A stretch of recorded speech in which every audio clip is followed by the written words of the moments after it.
And happy Veterans Day, everybody. Now, let me explain. I do like to say happy Veterans Day. Congratulate a veteran. We made it home. Don't Nope, say don't tell happy me. Memorial Day. Please, don't say happy Memorial Day. But Yeah, Veterans Day is fine.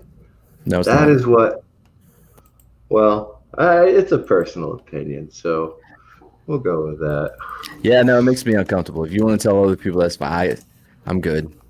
You could just say thank a vet. But Uh, nah, that's worse. I'm sorry. Yeah, that's actually. I'd rather not be like thanked. hmm, That's just me. yeah, that's okay. Oh, I mean, after 18 years, I had no choice. Good morning or afternoon. Yeah, good afternoon. Birdo Prey 5 Kapla. Thomas Hola. Potts, Nina Green, Dave G Sound. This is why. Okay. Ah, yes. Nancy V Star, LDG Pixels. Thank you for joining us today. I'm going to start off with a song, and it's one of my All favorites. right.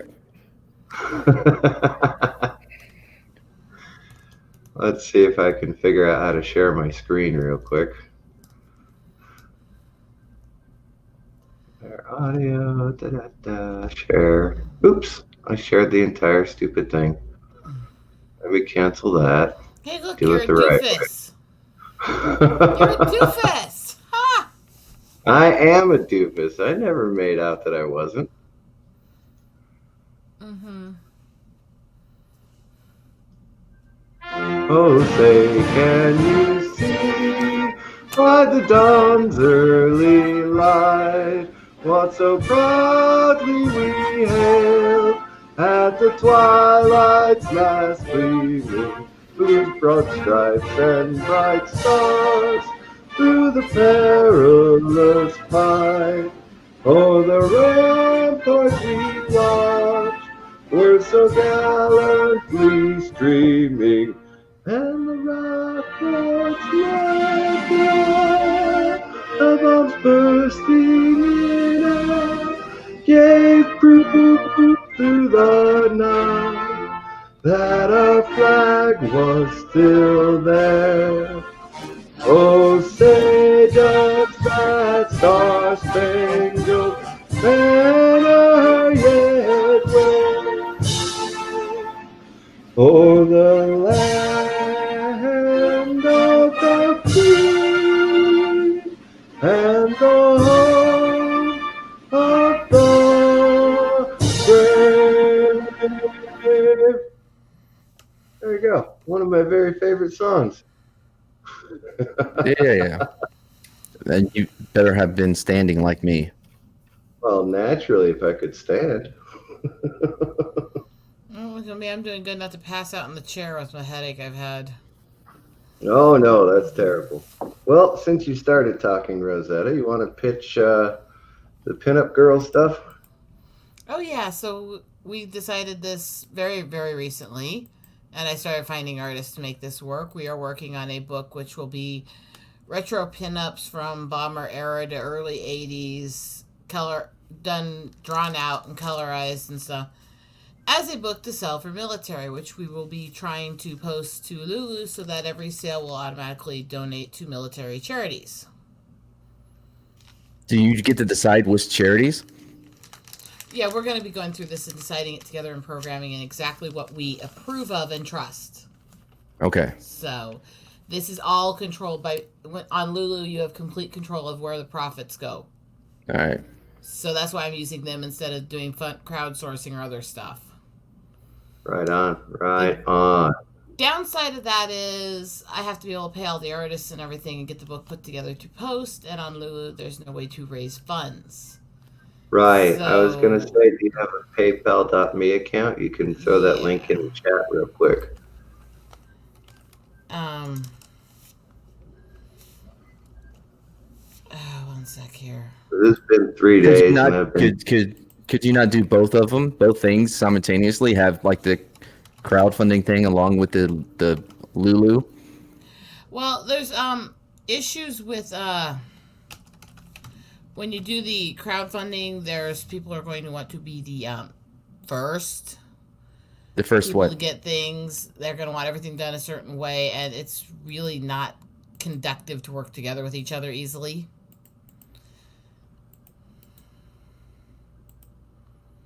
I don't know what that means. Like I Well, don't know Rosette- much about this. While Rosetta's dropping that into the chat, you want to tell us a funny story, Mad? No, because I'm looking for something.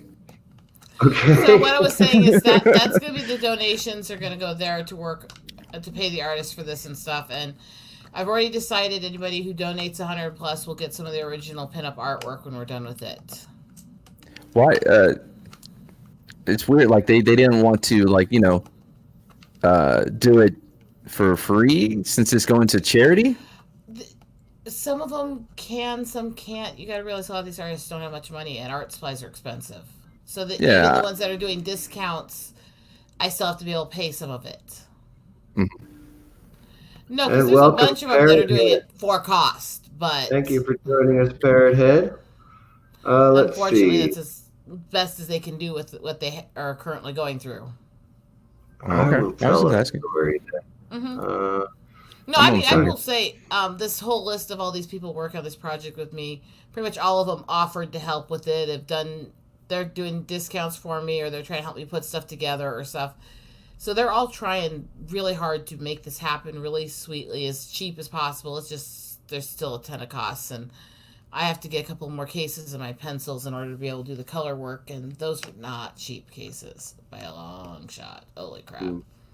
So it's just unfortunately there's costs involved in making something like this. Fair enough. I mean, I understand that. And I mean, the charities are going to get all the benefits, so it's Mhm. pretty cool. Let's see. I was in Bosnia in '98. This is a story I haven't told before, I don't think. Although I may have. I get drunk a lot, so I don't know. You never. But let's see. '98, I was in Bosnia, so the fighting was over. But we still did constant patrols and stuff like that. And we were driving from Camp McGovern, which is way up in the northern part of the province, down to Camp Eagle. And there's a real sharp turn, and fuel helmets, they don't really turn on a dime. If you don't know what a fuel helmet is, it's an 8-wheeled vehicle with a 2,000-gallon tank on the back. And they don't really turn on a dime. Well, in Bosnia, there are a lot of Yugos. Well, one of the soldiers in my platoon was making that left turn and literally drove over the Yugo. Jesus. And to make that turn so he could go to Camp Eagle. Oh my God, that was so funny. Squish that little Yugo flat. Oh, it was awesome. Of course, we were all put on downtime. We couldn't drive until we all went back through driving classes. And I have a driving story. Speaking of driving, let me actually pay attention to what I'm doing. I was in Iraq. I was driving a Bradley. I hated to do it. We didn't do it very often, but we did it this night. And we were somewhere in a mahalla, a neighborhood. And every time we went out with our captain, I don't know why he wanted to come out, but he did. He would be like, all right, it's time to go blackout. Which is cool if you're in a Humvee, because you just pull your NVGs down, you're good to go. You can see in the dark. Being in a Bradley, to use NVGs, you have to undo one of the periscopes, right? You have to take it down. Then you have to grab this giant fishbowl thing. It's about like this big, right? This is your NVGs. And then you got to put it up there and you have to attach it, right? You can't do that while you're driving. So when we're driving and our CO goes, all right, we're going to go blackout, I'm just turning off my lights. And my BC, my sergeant, up, because he's standing up in the turret, he's like, go a little bit left, go a little bit right. We're going to turn left up here. Now. That's how I'm driving in this IED filled fucking city in Iraq, just blind. Cool, right? Yeah. So we're in a mahalla one night, and by the way, I can't just switch it out whenever we stop for something, right? Because at some point he's gonna be like, okay, we're gonna turn our lights on now, which means I'm gonna have to take that thing off and then put the other. So anyway, so when this Mahal, he's like, all right, man, you're gonna go straight and left, and I heard straight, so I went straight, and I took out all of the power to this entire Mahala. I hit, I don't know what I hit, if maybe a power generator or a light pole or power pole, I don't know, but all of it just went dark. And our section sergeant, sorry to speak, he comes over the radio. He was very monotone, and he goes, yeah, we're gonna go to a different neighborhood. Thanks a lot there, Ready Delta. That was my call sign. That's awesome. Yeah, so we just went somewhere else for the night. Oh, Yeah. By the way, when I got to Iraq, I wasn't a driver. I hadn't driven the Bradley since I was in OSID at Knox, and shit happened. Our gunner had to go to a truck, Humvee, to gun there because our BC, our original sergeant, James, this is what happened. We were getting ready to roll. I was a dismount, so I'm in the back, and we're getting ready to roll out there. We're barely been there just for a few weeks, and they're loading up the 25 Mike and the coax, and they had a accidental discharge. It wasn't yet called a negligent discharge, but it was an accidental discharge with the coax. So not the 25 Mike. No, it's just the coax. right. It's the 762. Yeah. So it's not bad, and we were in the area where you load up, so they have space there just in case this shit happens. You know what I mean? Right. But what happened?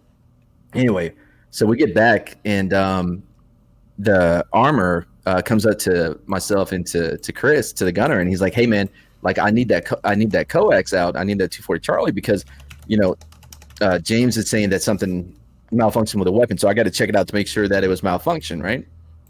So we went and got it, and it turned out that yes, the coax did malfunction. Now, there was a little piece inside of it that was broken that could have caused the malfunction. Now, did that piece get broken when we took it out of the turret and slammed it from one side of the Bradley to the other all the way down until we got out the vehicle? I don't know. I'm not an armorer. All I know is that, James, he kept his rank, didn't lose any money, but he did get moved to gun for the CO, so we had a new guy come in. Anyway, so when the new guy came in, did not care for, still don't. Our driver, Brandon, he moved to the gun, and then I moved the driver. Again, we didn't take the Bradley out very often. We usually stuck with our Humvee, but we had a guy get hurt, and they wanted to, take some guys up to the green zone to see him. So they're like, Mad Mardigan, because that's what my name is, Mad Mardigan. We need you to drive the Bradley to take these guys. I'm like, I've never driven before, and you want me to drive across Baghdad, this thing with like a whole bunch of people loaded in to see a guy that got hurt? I mean, you're seeing how this is adding up, right? So I did it.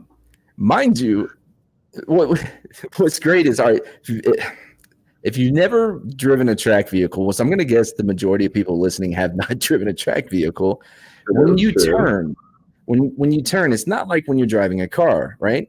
Like, you need to slow down to make this turn. No. You have to speed up to make turns, or the entire vehicle will jerk like this as you're doing the turn. Now, people who are looking through their scope, like the gunner, do not care to have it bouncing their head off of it. Smacking you in the face all the time. The BC does not like being like bounced around. Yep. So the only way by the way, that happened all the people in the back too, just flying around, because I haven't driven it since like Fort Knox, so it was a little bumpy. To compensate for that, I just power slid every fucking corner. Oh, jeez. That's how I turn. And on the vehicle, we have like C-wire, we have Constantine wire, we have like cones, like all this shit on the outside, right? So when I would turn, sometimes that shit would start flying off, which means we would have to stop. I can't believe you never popped a track doing that. No, never. That's amazing. We would have to stop, and we would have to stop in the Humvee, and the guys in the Humvees behind us would have to come and police up all the shit that I threw off. It didn't happen all the time, but it did happen quite a bit. Anyway, so when we got to the green zone, to the cache, I realized that I don't know how to get out. I can't remember how to open this hatch. I can't find the handle. I'm looking around. I'm like, I don't remember how to do this. And I realized, like, wow, I'm really glad I got here safe without anything happening. I would not have gotten out this bitch. Oh, that's amazing. I know where it is now. It's just this and with that and whatever. So that was good. Yeah, man. I've done some reckless stuff, but I never drove a track vehicle. You're right. I was invited into Abrams to see how the targeting system worked and stuff. At that time, we could target like 8 targets at a time. But we were out in the field, so it was there were a bunch of cows running around. This was at Fort Stewart. No, this was at Fort Hood, Texas. Okay. Yeah. And very familiar with Hood. Yeah, I got brought into the Abrams, and they were like, "You see those 8 cows out there?" I said, "Yeah, go ahead and target them." I was like, "What?" Wow. Well, we're not going to shoot them. I was like, No. "Okay." You can't even dig on Fort Hood. Like, you have to have a special permit just to dig. Oh man, that was fun. But I did do some stupid stuff driving a Hemet. I was following.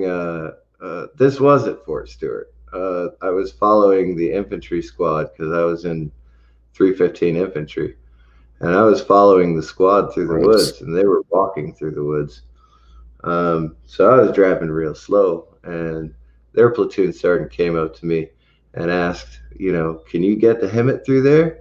And I looked, and there were these 2 trees that were just barely wide enough that I could get through. Like, yeah, I can get through there, no problem. Well, Fort Stewart is a swamp. Mm-hmm. So I pulled the nose of the Hemet right up to those 2 trees, and I'm absolutely sure that I'm going to make it through these 2 trees. And so I start nosing forward, and the front of my truck just starts going down. There's a little sight glass at the foot, right next to the brake pedal, where you can look down, so making sure you're staying within the lines of a road. So that sight glass filled with water, caught up over the bumper, and I started seeing water in my front windshield, and I went, that's a good thing there's 8 wheels on this, and I just hit the gas. That's awesome, too. Water was going everywhere, and mud. I covered the entire infantry squad in mud. I was like, I got through it. I just had to stop in and give you a little support and let everyone know that we are doing this together, so it means quite a bit. But I unfortunately can't stick around long today. Well, thank you, Rosetta, for showing up, letting us know about the Pinup Girls magazine that you're doing. And remember, the proceeds go to military charities. So the PayPal link is in the chat there if you would like to donate to get the artists their art supplies to get this book going. And we appreciate you being here, Rosetta. Thank you. Thank you, everybody. Yep. Bye. And have a very good day. And to every veteran out there, we love you. NB Geek, do I have your Twitter account? Because I can send you a link real quick. I'm afraid if I post in the chat, we're going to get people up here who No, yeah, don't do that. Stuff, let's see. Let's hit the button and search for. Is it NB Geek? Yeah, well, I mean, it is here. I don't know what it is on Twitter. It is NB Geek 2.0. Okay. Let me hit that real quick. All right, go ahead with what you're going to say. Oh, no, I was going to say real quick, the Cowboys season is over at this point. Like, we'll be back, like, That's what I think about the Cowboys. Anyways, so so our first sergeant, like when we were at Hood, he had this vehicle. I don't know, it didn't make it direct, but like it was an APC, and like he's open. He's also the gunner, and he had his driver. Do you know what vehicle this is that I'm talking about? No, I'm sorry, I was getting NB Geek up That's here. right. What were you saying? All right, so our first sergeant had this APC that he only used at Hood, and he was gunning as well. Right? Oh, you know what? That's what it was. It was a 113. Anyway, so we're at Hood, and I don't know. We were out in the field doing some shit, and there was this like it was so steep, like it was just almost vertical, right? And he tells his driver to try to go up this side of this hill or mountain or whatever. Not a mountain, but like, hill, like a Hood hill. Yeah. Which I think like they feel like the size of a mountain, but they're not classified as a mountain. I know they call it the hill country. But yeah, it's really like that, flat for hill country. Kind of like that Hugh Grant movie where he had to build a mountain. Anyways, so you can look that up. A man who went up a hill and came down a mountain. Yeah, I know the movie. Yeah, so they were going up, and apparently while they're going up, the thing started like almost, and it's a tracked vehicle, so it's almost falling back like this. Like they barely got to where they could touch the ground again, and the fucking his driver was my roommate, and man, he pissed himself when that shit happened. He was like, "Dude, this is the scariest thing I've ever done in my life, man. I just felt myself like this, like on a roller coaster." Because like when you're going up, yeah. oh, jeez. Yeah. Oh, the stuff we do sometimes. My buddy and I, in 2003, we were on a Forward Logistics resupply. FLEE, I don't remember what the A stands for, but Forward Logistics. So fuel, ammo, food, water, right? And so it was a big convoy. But a buddy of mine and I, we just parked our fuel trucks and got out, set up our little folding chairs, set up a little camp stove that had the little canned burner thing in it.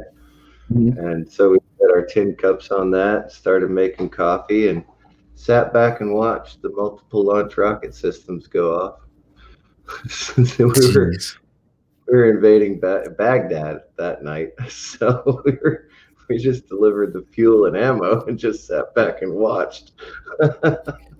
That's awesome.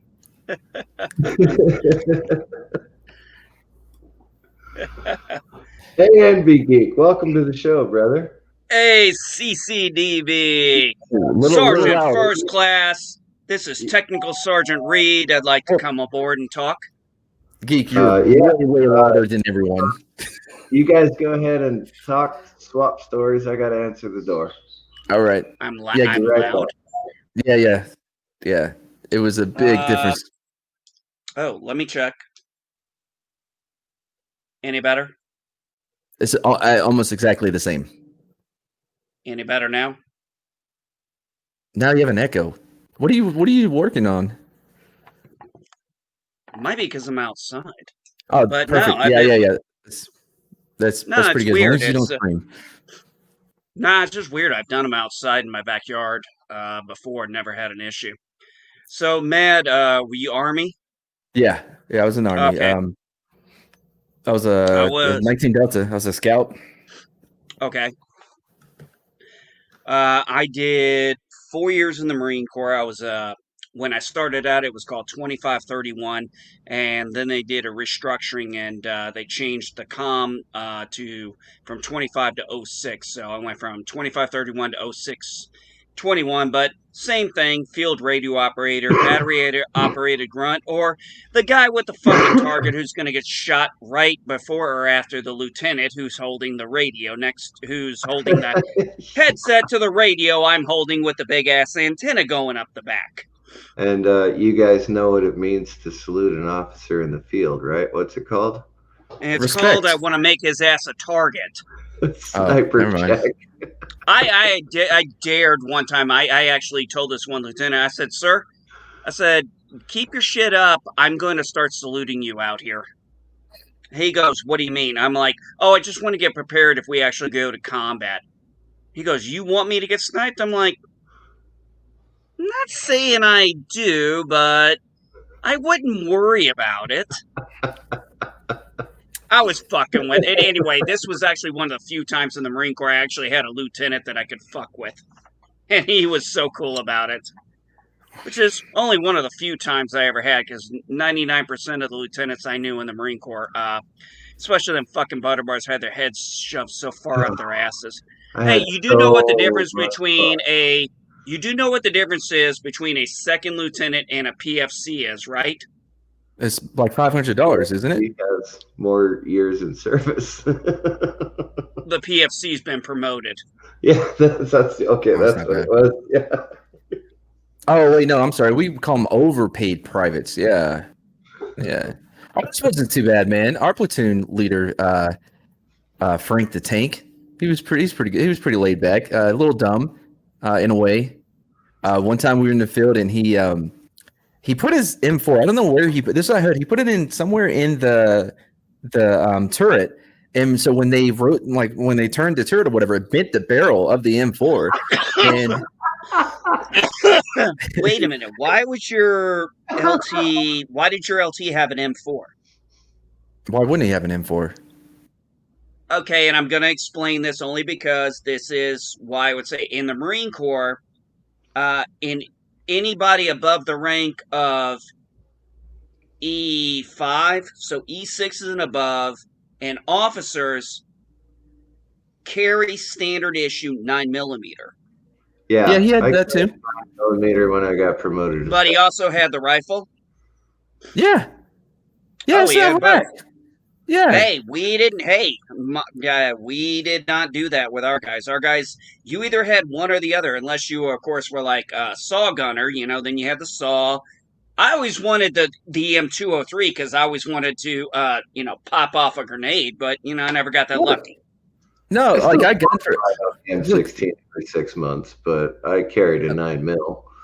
No, look, when I gunned, I had to gun for a while when Brandon he had to go to this minesweeper course where literally they taught him how to detect mines in the sand with like a straw, not a straw, but like a stick kind of a thing. Yeah, wooden stick. I'm like, we're never gonna get out the vehicle to have you do that. That is so stupid. But it was like a 3-4 week course, man. So I was gunning. When I was gunning, I had my M4, I had an M9, I had a shotgun, I had the 240 Bravo. Yeah, no, dude. We had multiple weapons. This is how you detect mines by tapping your foot on the ground right in front of you with your. Okay, how about you want to talk about your... something? Okay, we can talk about mines all day. Let's talk about something a little more modern. How about we talk about that M9 tape we were putting all over ourselves, and then we take the little M kits for what? Sea Bernie outside your level here? What do you the tape? I'm talking about Sea Bernie. I'm talking about chemical warfare training. Hold on. Yeah. I need to finish the Sea Bernie training. So Frank, he bends his barrel of his M4, right? He takes it to the mechanics and he's like, "Hey guys, is there anything y'all could do about this? Because I don't want to have to pay for it." No. What are you talking about? No, you have to turn that in. So he ended up having to buy his own M4 that he didn't, doesn't get to keep because the barrel was bent. Wait a minute. So let me get this straight. That's all he had to do? I mean, as far as I knew, I don't know. He probably look, I knew man, this two guys. I knew a fire team that lost a fucking compass that was issued from the armory. They went to the armory, told the armory, asked the army for the amount so they could pay for it. They all got Article 15. What year was that? Let's see. Marine Corps 2002. 2002, okay. Almost definitely. 2002. So this was 04.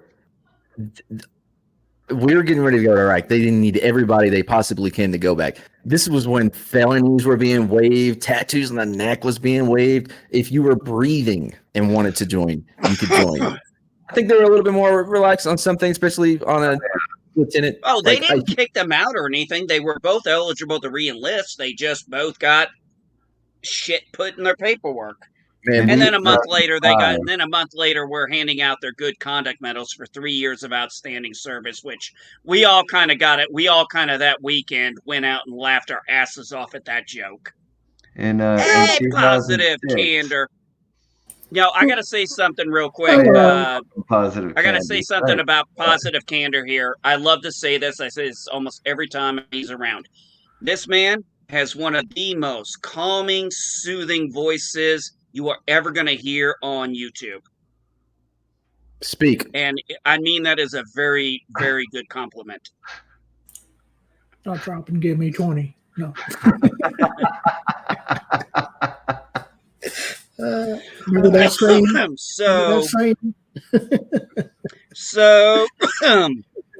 Lady CCDB, Russ you were Fishman. in for 21 years? 20. 18 years. I was medically separated. Oh, that's right. You were medically separated. Mad, how long were you in? I was in 4 and medically retired. 4 and medically retired. Okay. Positive candor? 20, and then I retired after 20. Without a scratch. Which branch? Well, I don't know without the scratch part, but in the Navy. So without a Were scratch. you enlisted officer? Enlisted, I was a corpsman in the Navy. Oh, you were a doc? Yeah. Oh, I thought Okay, you- you did 20 years. Did you make Yes. HM1 or did you get above that? No, just first class because chief was like a real low percentage for the quotas always. I don't think it was any higher than 25% at the most, if I'm right. So So you retired as an HM1. yes. Hey, I retired as a technical sergeant E6, so it's still a good paycheck. Yeah, exactly. Yeah, I retired as an E4. Yeah, there you go. I know. I was supposed Now to. you have 100% disability, right? 90. So I was. So what happened was I was supposed to go to the board like a few weeks after. If I wouldn't have gotten blown up, I would have been at the board, my E5 board, like within a couple of weeks after that. Didn't make it. So when I was at Fort Sam, they were going to do a board, and so I did all the paperwork and everything together, and I gave it to my section leader at the time. It's like, cool, man, got you. I'll turn it in. Awesome. And day of the board, the first sergeant calls and it's like, hey, Matt Mordigan, because that's my name. Hey, Matt Mordigan, I don't see you on this list. Why aren't you on this list? I'm like, I don't know. I turned it in to Sergeant whatever his fuck his name was. He never turned it in. So, but they're going to do another board. Yes. They're going to do another board. So I did it all over again, and I give it to my second sergeant once again. I'm like, make sure you turn it in this time. He's like, I got you. He forgot to turn it in again. And by that time, I was out. So that's why I retired as an E4. Yes, I've had supervisors like that. I always chewed out the E5s when they screwed up like that. I always chewed their asses out so hard. I hated it when people did it to me, and I couldn't stand it when my subordinates did it to others. You know what I found out while I was doing that? They took away my driver badge, which I didn't even know I had, because our vehicle was a total loss. Like when we got hit with this ID, technically I lose my driver badge. So the day I found out I had a driver badge, I also found out that it was taken from me. Eventually they gave it back because ridiculous. yeah. Somebody was like, hey, I don't think we should be taking away these awards if they get blown up. That just doesn't think about hearing that on CNN. That doesn't feel like it would. They're like, yeah, we'll give it back.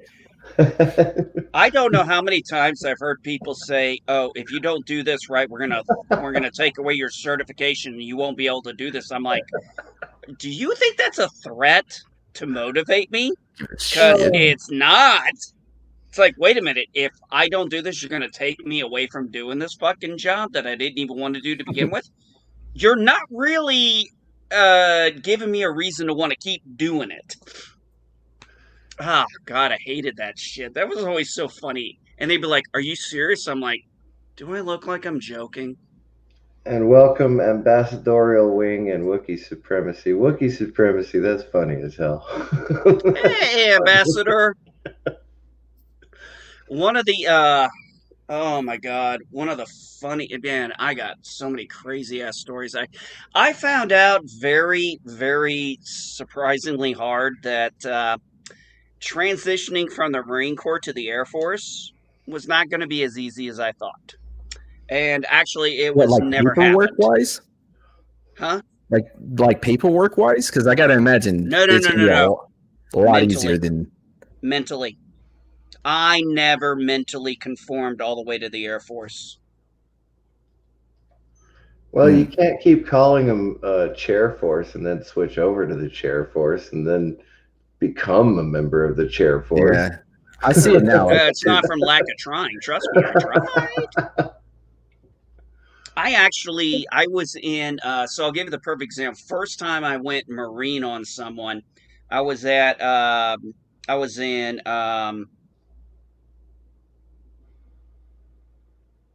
where did Katrina hit? In Louisiana? No. When Katrina hit Mississippi. Sorry, yeah, it hit Mississippi. Yeah, New Orleans and Anyway, Gulfport, I was at the Biloxi, Air Force whatever. Base there. The name's escaping me right now because I'm a little slightly inebriated. If you're a And I'm gonna veteran remember and it you later. haven't been drinking, you're wrong. Well, anyway, we had, I was going to this place, Keesler Air Force Base. That's the name of it. I was going there for my tech school. So I go there. I'm the only person in a dress uniform. Everybody else is in camis. And this one very older master sergeant comes in. He goes, so how long were you in the Marine Corps? I said, I was in for 4 years. I said, was it the, one of the Marine Corps ribbons I had? He goes, I was in too. He goes, you're the only person who would show up like that because that's how you had to do it. So I was like, okay. So at lunchtime, I went and had a changeover. But as I'm going through the classrooms and stuff, we have these classrooms where they're blocks. You do like a week or two of one classroom, take the test, you go to the next one. We had this one guy, he was going into the reserves, and he was only doing it because he had a degree in IT. He just wanted this for the experience to get him a better paying job in 4 years. And I'm thinking, well, okay, fine, whatever. But this guy had a real bad problem in the first week. He kept, every time somebody would get up and ask a question to the teacher, he'd stand up and answer the question for the teacher a lot of times. And I'm like, no, this is getting old. And so finally I'm like, this is ridiculous. This is disrespectful to the teacher and disrespectful to the class. I'm like, I can't get, so I made a choice. I stood up. I was going to ask a question. I was going to ask a CMOS question, and I already knew the answer. I didn't need her to tell me it to me. I just wanted to see. And I said, I swear to God, this motherfucker stands up. And I got up. I talked to the teacher. I asked my question, and he just immediately, I heard the words, well, there is. And I turned around and I pointed at him. I said, shut the fuck up and sit down. I wasn't fucking talking to you. And then I turned around and I said, I apologize, ma'am. Please continue. Guess what never happened after that day? You got promoted? Well, no, I was already an E4. That motherfucker never answered anybody else's question again. When I was all right, guys. Hey, CCDV. I got to go help my wife with the kids' homeschool work. So if you're still on later when I'm done, I'll come back. If not, happy Veterans Day, guys. Positive Candor, have a good one. Mad Mardigan, CCDV. You guys have a good one. If I don't see you later. Yeah. Right, hey, Jedi Bill. Nancy, great to see you guys. Ambassador, Wookiee Supremacy. Just in case I don't make it back, you guys have a good one. See, man. Thanks for joining me, man. Hi. When I switched over to government contracting, I went to Lackland Air Force Base for schooling. And it was at the time when anti-smoking was the biggest thing in the military. So I kept going out to the parking lot, just sit in my car, smoke a cigarette. And then one day, this wonderful instructor came out, not my instructor, but a different instructor came out and was like, "You're not allowed to smoke here." Dude, I got 14 Were you years 50? in. I'm an E6. I don't want to hear it. Well, whatever. And so he told my instructor. So I didn't get honor graduate in the class. I'm kind of sad. Were you 50 feet away from the building? I was 200 feet away from the building. Okay, so in my own car. Yes. So what was the problem? It's an Air Force base that teaches young people. Oh, that's right. Air Force, man. No desire, whatever. And it was in 2009. Like I said, it was at the height of the anti-smoking era. Yeah. Way back to the story about that 113 almost flipping. Our first one, yeah, he was a little short. He was like 5'6" maybe, but he was a Pathfinder, for Christ's sake. He could handle his own, Like, you don't see Pathfinders very often anymore, but so when he was sitting in the turret, his CVC, right, was so big it made him look like Darth Helmet from Spaceballs. Dark Helmet. Darth, is it? Yes, Darth, right? Darth Helmet. Dark They changed Helmet. it. Is it Dark Helmet? Yeah, well, that's what he looked like. Anyway, and so when we got back, we're on like final we're this like CLB is final formation, right? And as always, you're waiting on him to come out of his office, and so we're there in formation, and he comes out, and I don't know who started it. I don't know who came up with this idea, but they started doing the Empire's March, like the dun dun dun. dun. Yeah, that was quite a long formation, because he smoked the shit out of us for that. We thought it was funny, but yeah, he wasn't too happy about that, man. It was No, yeah. Some people don't have a good sense of humor. No, he did, but he had to prove a point too. You know what I mean? Like, Oh yeah, I've done that. I've actually held my squad at attention for 45 minutes. And every time they tried to break attention, I kept, reiterating, "You're at attention, don't talk." Because they were never disciplined in formation. It drove me absolutely up a wall. So I did that one day, and ever since then, they were just fine. Yeah, man. One time, not one time, but like kind of one time. Listen, so one day we're doing PT, and James was leading it, and I guess he just learned some new Pilates shit or some shit, right? And he's like, "We're gonna do an ab, like a complete shutdown, right?" And we did this ab workout. I've never been so like sore in my abs before. Like, I couldn't even I couldn't even sit up sometimes. They were so sore. That was like on a Tuesday, right? Wednesday, it was really bad. Thursday was horrible. That Thursday, I had a PT test. I bombed on the sit-ups. Like, I may have gotten like 15. Just bombed, right? So that's a problem, because now I'm on the list. You know the list of like. Oh yeah, I know the list.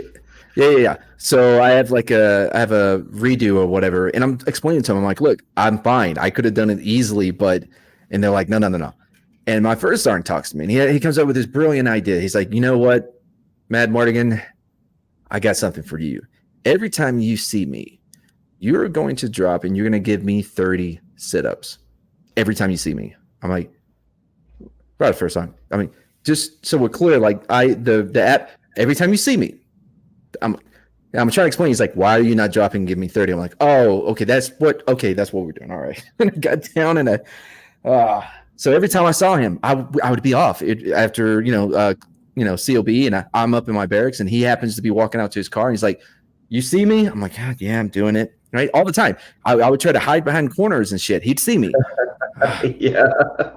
Always. We were at a range, and he's in the tower. He comes over the fucking PA. He's like, Mad Mardigan, do you see me? I'm in full battle rattle, and I'm having to do sit-ups on this range, right? Yeah. So I get the makeup, right? The PT. I do fine. I do everything's perfect, right? And he's like so proud of this. He's like, you see, I knew I could get you there. Right, first sergeant, good job. Couldn't have done it without you. Oh. Steadfast and loyal, ready and forward. Yep. Fucking. He needed a win. I gave it to him. He needed the win. But he was cool, man. He wasn't that bad of a guy. Kind of fucked me over at the end, but that's all right. Yeah, I know. I've had those conversations before. Speaking of second lieutenants, you know how much fun it is to teach a second lieutenant how to shoot a 9mm pistol? How did he get to you, and why did he not already know this? I was a senior non-commissioned officer. I had to teach so many second lieutenants. I honestly have no idea how he graduated from college without being able to shoot a pistol. For God's sake, he couldn't hit the broadside of a barn from the inside. Wow. Funny. Hold on. So I'm going to drop a link in the chat of my cock in the grass story. It's one of my better Army stories.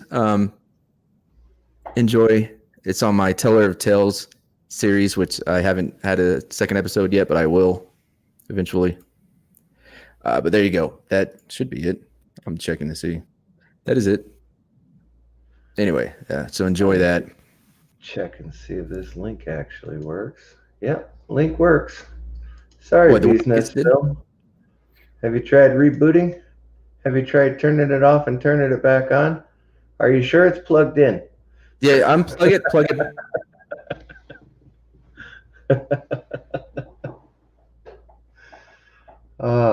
Anyway. Yeah, lots of fun stories out there, isn't it? I mean, come on. Even if you only served 2-4 years, whatever, you got stories, man, you know? Tell us a funny story, Positive Candor. I've been talking this whole time. Cool. That's a good one. I got one too. No, so I'll start us down the road of the private correcting a Navy SEAL. Oh, because yeah. Because you need to know who this guy is, really. Fuck it, I'll give his whole name. Andrew Miller from Buffalo, New York, came to us about halfway through our deployment, right? I've never seen nor have ever heard of a worse military member in any branch. This guy, he was weak. He was dumb. A lot of things. Listen, I have known those people. Yeah, he shows up with his Nintendo GameCube and plays all Pokemon video. I know that's gonna hurt some people's feelings because apparently people like Pokemon. That was not our thing. And then at night he would walk around with what is it? Risk, but it's like Risk 2052 with robots and shit. Nobody wants to play this shit. What are you doing here? Okay. One time, our buddy, this was in 2005, maybe early 2006, but one of our guys left, and he had the computer that we all used to get on MySpace to line up shit for when we get back, with the ladies. And but he left with his computer, and we're like, "Hey, Miller, you think we can use your computer to get on?" He's like, "Oh yeah, no problem, right?" I'm like, "Cool." So we finally get it hooked up because it's not as easy as just connecting Wi-Fi. You got to run Anyway, so we get on, and like his homepage is crossdressers.com. Again, this was 2005. It was a different era. Okay. Real quick, before I finish this story, I just want to say, like, we're a very liberal group of guys. Like Patrick, my brother, he was hated by every group possible. He was black, he was gay, and he was a goth. I don't know if you ever met someone like that before. But I love him to death. That's my boy. You know, I took him home. I took him home with me to East Texas. By the way, I found out a lot of things about East Texas I didn't know back then. They do not care for some people. We went into some restaurant, and he's like, "I don't think it's cool if I'm here." I'm like, "That's fine." And I'm like, "Oh, this is the racism. I get it." So anyway, yeah, love him to death, right? So relax, we're not isms, anyways.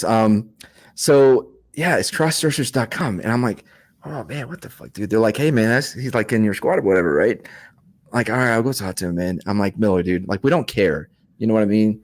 But like, what's up with having it as your homepage? That's just weird, you know? He goes, oh no, I just like to look at fucked up shit on the internet. I'm like, bro, it's fine, dude, but just like don't have it as your homepage, you know? He's like, well, I'm gonna tell you the truth, Corporal. I wasn't a cross-dresser. I am a cross-dresser. So all I ever think about, unless I'm playing my video games, again, it's all Pokemon video games. I'm like, that's cool, man. So that's him in the nuts. One time, I'm gunning in the Humvee. He's our dismount.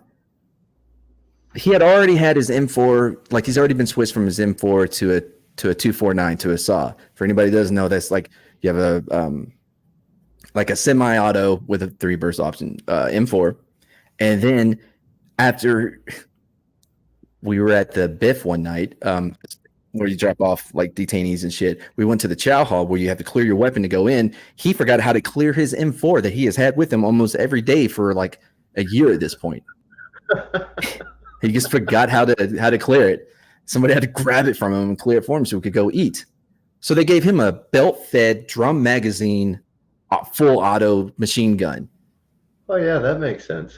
That's Army logic. Anyway, so I'm gunning. He's a dismount. We're at the barrels and shit, like, you know, where you load up. I'm loading up to 240, my shotgun, my M4, I'm loading everything up. And I look down, and he hasn't even got out the vehicle. I'm like, hey man, you gonna load that shit up or what? He goes, I don't know where my rounds are. Oh God. I went, Sergeant Will. He was our TC. I'm like, did you hear what he just said? He's like, no, what did he say? I fucking kicked him. I'm like, fucking tell him. And he goes, I don't know where my rounds are. Someone's like, what the fuck do you mean? It's not a bag of fucking peanuts. It's a drum magazine. How did you misplace it? Where the fuck is it? No clue. With a magazine feed his 249 because, I mean, we got to go. Yeah. Yeah. So we get back and we go to his room, and as soon as Sergeant Will and I walk into his room in unison, we're like, it's under your fucking mattress. We knew it was under his mattress because it's a fucking drum magazine, and the mattress is like 3 feet off of the fucking bed. Right. I don't know. He has it under there in the first place. That's the mystery. Why would you put it under your mattress like it's hidden? What were you doing? Justify that to me. That's what I want to know. I want to know the reason. Is it under your mattress? Because it's not hidden very well. Maybe from you, but anyone else that walks in can clearly see the drum magazine under your. It's not that big a room. It's the size of most closets. We're in Iraq. Why are you hiding it under your? So that's Miller. Yeah. Real quick, I think I have like a delay with my audio. So if you can keep this going, let me just refresh everything real quick. Okay. And No problem. I'll be right back. I actually went to AIT with a guy like that. Let's see. AIT is Advanced Individual Training. That's for the Army. And the Armed Services Aptitude Test, the ASVAB. You have to take that in order to qualify to get into the military, any branch of the military. And I think the minimum score is 32 You have to get 32 in order to pass the ASVAB in order to be accepted in the military. This guy scored, and he took the test 4 times, and his highest score was 18. Because he was going into the National Guard instead of active duty, they gave him a waiver so that he could go into the Army National Guard. It's like, holy crap.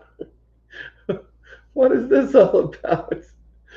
But I mean, the guy, exactly what Mad Mardigan was talking about. It was just, he was the dumbest person I've ever met.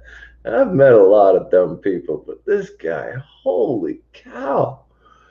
I don't know how he put gas in his car, let alone become a fueler. And you don't have to be very smart to be a fueler.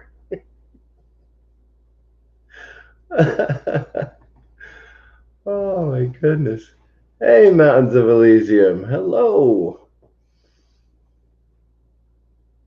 Not because he hates what is in front of him, but because he loves what is behind him. Yeah, that's a good one. I like that. Well, And Mad Mardigan is back. hey, I didn't hear a delay in your audio, but no, it's like on the video, like I'll be talking, but then it takes like Pickles. He had me install this shit, and then I got confused and tried to do some things on my own, and I mixed it all up.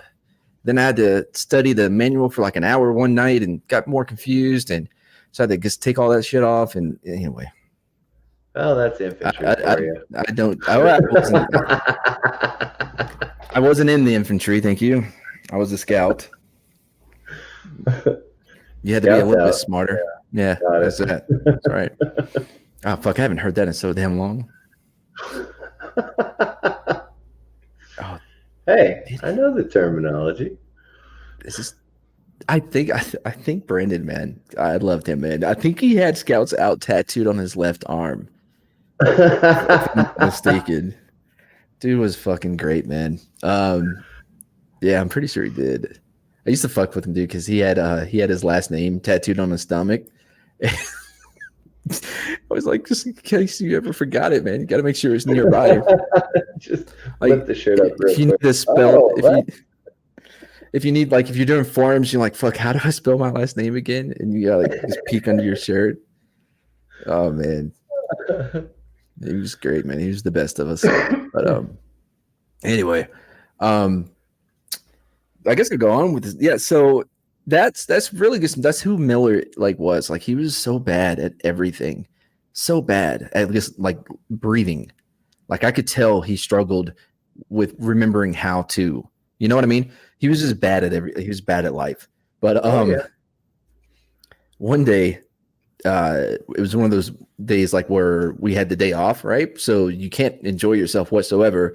There's some type of detail that you got to do, and I had to go work in our talk, and like the talk, I've never done it before. Is where like I'm supposed to be like just staring at these EpiCB2 screens.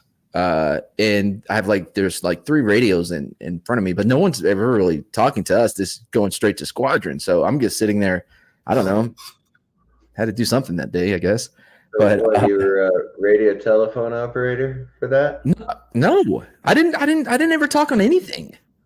Okay. I was just sitting there. I was sitting there. Well, for those who don't know, the talk is the Tactical Operations Center. Yeah, we weren't very tactical, I guess, because they had me in there. But anyway, so I'm sitting there, and somebody brought in these 2 guys, right? And they're in a camo DCUs, right? There's no patch. All they have is no rank, no name. All they have is a flag, right? American, of course, American flag. Right. Come in, and one guy, he's away, and the other guy sitting next to me, we're talking, we're having a great time, right? You know, we're just bullshitting, and he's telling me about hey man, what came after the PAC-2? That's how old school I am. Do you remember what it was? What's pack 3? I don't know if that's a real thing. Pack 2 is basically like when you have your NVGs on, it'll have a laser, like what you see in the movies with like the red dot, right? But it's green. Yeah. All right. So I had the pack 2. He had, I don't know, like 3 versions newer than what we had, right? Never seen anything like it. It was like this big. Anyway, he's talking about that and more bullshit. And at one point, I'm like, hey, man, I'm like, what do you do? He goes, oh, I'm in the Navy. I'm like, shut the fuck up. You're not in the Navy. Because I'm thinking Navy. You know what I mean? Like, we're in the Navy. Like, man-on-man sex is mostly what they do. You want to answer that positive candor? Well, you know, for submarines, they say 20 men go down and 10 couples come up, but, you know. So I'm not that far off. That's for submarines. Yeah. Anyway, so I'm like, there's no way you're in the Navy. And he's like, no, check out my ID card, right? And he's like an E8 in the Navy. I don't know what to call an E8 in the Navy. They have like the HDM ones and the, I don't know, STDs. I don't know their rank system. It's weird and confusing. So I'm like, oh, that's cool, man. And it clicked. I'm like, he's a fucking Navy SEAL, right? Kind of gets clicked. Yeah. Anyway, someone came in and was like, hey, you know, whatever his rank shit was. I don't think they all went like first names. Always different. Lots of stripes. Chief. Got it. But there's no stripes though. Because remember, he has nothing on him. In fact, like Right. So yeah, this SEAL team was in our AO for a while, and they would be doing like SKT, small kill teams and shit. And so we got to know them pretty good. They always go by first names. Like even when we went out with them, by the way, which is the most amazing thing I've ever done. Because what would happen is they would set up. They would be set up in somebody's house, right? And so they would need help with. They would need an interpreter, and then they would need a couple extra bodies just to guard, just to help watch after the people, you know, whose house we're in. Uh-huh. And so I got to go out with them one time, and holy shit, there are levels to this shit. You know what I mean? Like they operate on such a just it's awesome, dude. Because seeing them move is great. But anyway, yeah. So somebody comes in and grabs him out the room because he had to go talk to somebody or whatever. I move over to this row of benches, right? They're like individual seats, not just like one bench, like what you would like a pew, like what you would see in church. There's individual seats connected. And I'm sitting there. And the other guy, he's over there. He's messing with his weapons like crazy people do. And Miller comes in. And Miller sits down right next to me because that's who he is. He's the guy that's going to stand next to you at the urinal when there was 4 open ones. You know what I mean?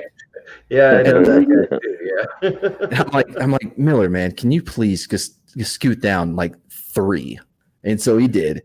I should have left him next to me. Anyway, so we're sitting there. By the way, outside of this room in the hallway, there's a bulletin board. And on that bulletin board, they have different little messages, right? Little like, hey, in case you didn't know, think about this or whatever, right? We're sitting on this bench, and the Navy SEAL guy, he's over like across the room, and he takes the round out of the chamber. He puts it in the magazine, right? He like does whatever he does with his weapon, puts the magazine back in, charging and goes forward, putting the same round back into the chamber. Miller sees this, having just came from the billboard outside or the bulletin board outside. He comes in, he goes, every time you chamber a round, the primer gets hit. So you may want to start thinking about rotating your rounds before you have an accidental discharge.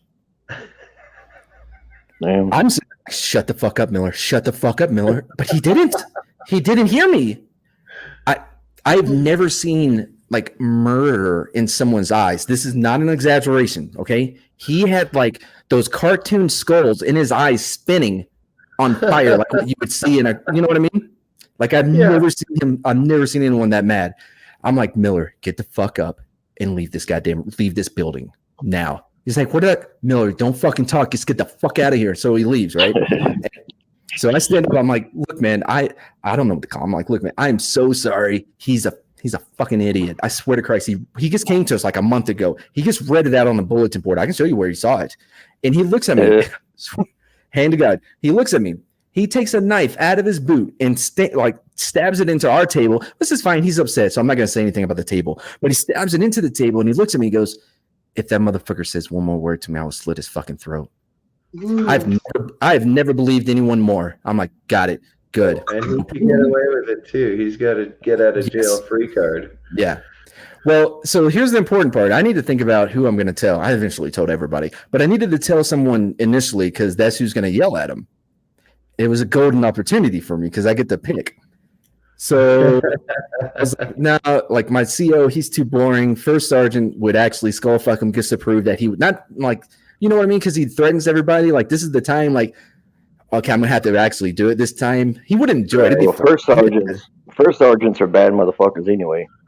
Yeah. I was like, I don't want him to be killed. You know what I mean? But my XO, my XO is cool, man. He used to be enlisted. You know, he went green to gold, but he has a lisp in a high pitched voice. So it's always fun to hear him. So I'm like, I go up, I'm like, hey, LT, man, I got to tell you about what your boy Milogis did. He goes, first of all, he's not my boy.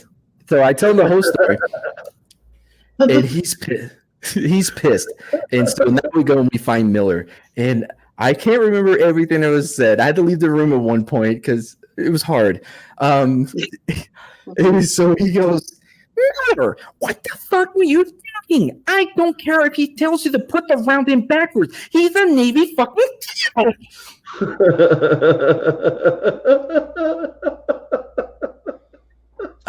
Damn. I almost collapsed from laughter. I got this one story. You know, I joined like in the early '90s, so a lot of that shit's a blur. But I remember one thing that stands out in boot camp. This one funny incident, and of course, all y'all here knows what I'm going to talk about. You know, you'll understand what I'm talking about. But I guess those in chat. I gotta refill my drink. I'll be right back. Those in chat may not know, but like when you're in like basic training, we go by like a schedule. You know, like 1 week it'll be like the rifle range. Next week it'll be something else or whatever. But during this week we had it was like combat first aid or something. So in our bay we had this like mannequin that we would practice on, like we would practice on doing tourniquets, splints, and shit like that. But the mannequin wasn't flesh colored. It was like all red. But we all have that one. Y'all know what I'm talking about. We all have that one person in boot camp who's just a fuck up. So there's one guy, Sappington, who was just a fuck up. Real quick, if you don't know who that guy is, you're him. Yeah. So between 8 and 9 is your free time to write letters and whatever. So at 9 o'clock, I don't know how y'all's bay was laid out, but our bay, we had a black line in the shape of a square in front, like in the middle of the floor. That's where we did our head count. So it got close to 9 o'clock, and the drill sergeant was going to come up and do the head count. So the first man goes 1, second man goes 2, and it goes on down, around the square. So we're like, hey, where the fuck is Sappington at? And all the laundry rooms are like in a separate building, like away from our barracks. So we're like, fuck, he's out doing his laundry. He's not here for head count. So, of course, one person gets in trouble, we all get smoked, right? Yeah. So we're like, what the fuck are we going to do? So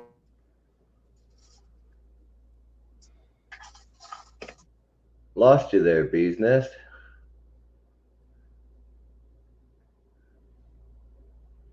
All right.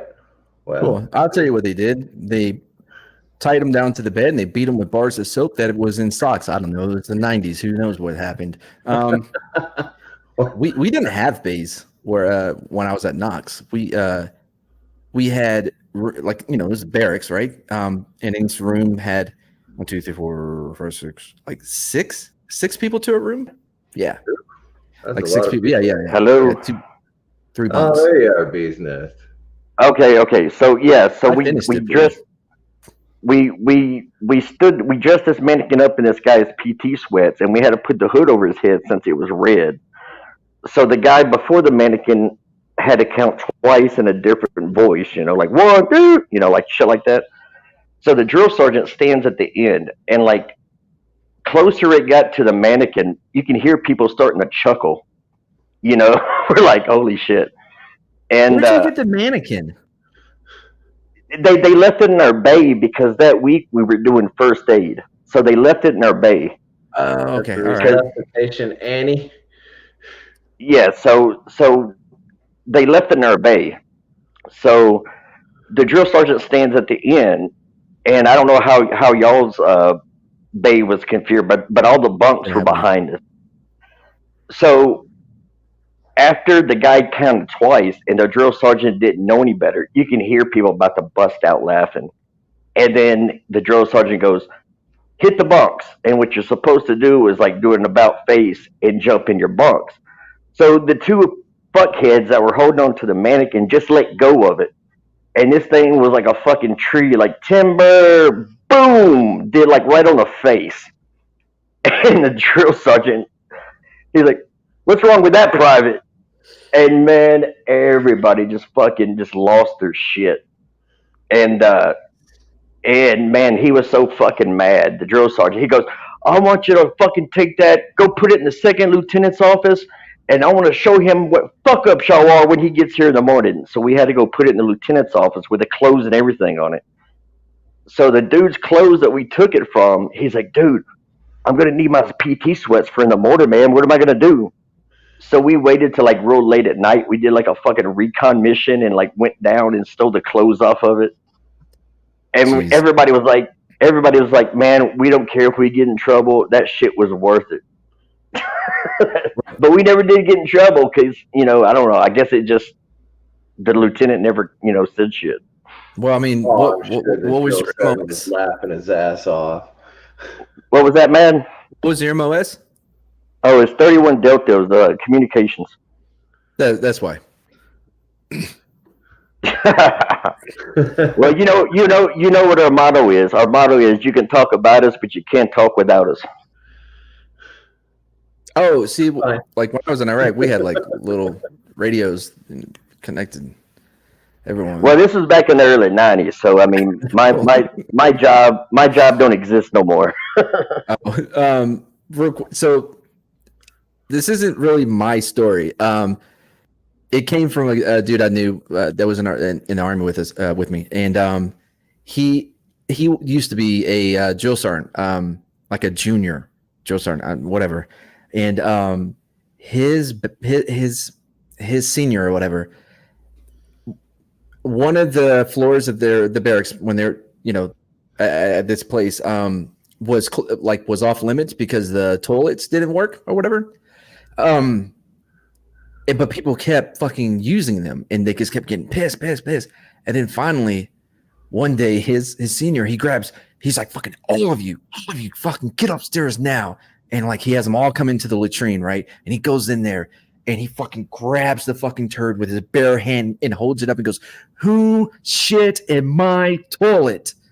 This is unacceptable. Like, clean it up, and threw it on the ground and just walks out. And like all the privates are just like stunned, like, oh, he's crazy. And then he runs to the mop closet and gets like, it's just like pouring bleach on it. And then as the word spread, everybody's coming in there like, did you really did it? And he's like, trying not to puke.